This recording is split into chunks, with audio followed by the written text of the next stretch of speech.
এখন যাচ্ছি একটু বাজারে, কয়েকটা ফল কিনতে হবে, কারণ কালকে তো সোমবার, আর শ্রাবণ মাসের সোমবার একটা হলেও যাই শিব মন্দিরে, চেষ্টা করি।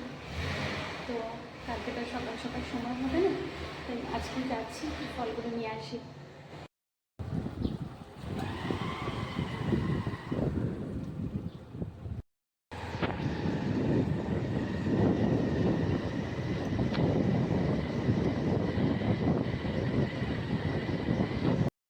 আমাদের বাজার করা হয়ে গেছে, ফল বাজার, ফল ফুল যা যা লাগে কালকের জন্য সব নিয়ে নিয়েছি।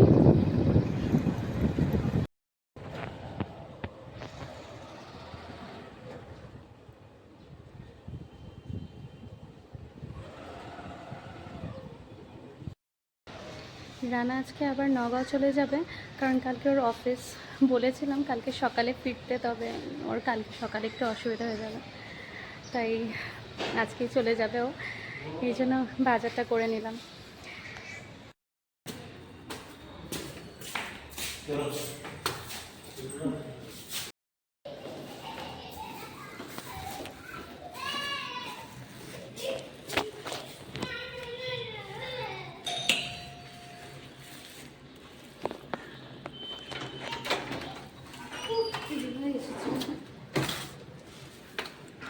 দেখো কি এনেছি, দেখো না ঠাকুরের জন্য ফল বাজার করে এনেছি, কালকে মন্দিরে যাবো না, চলো ঘরে চলো।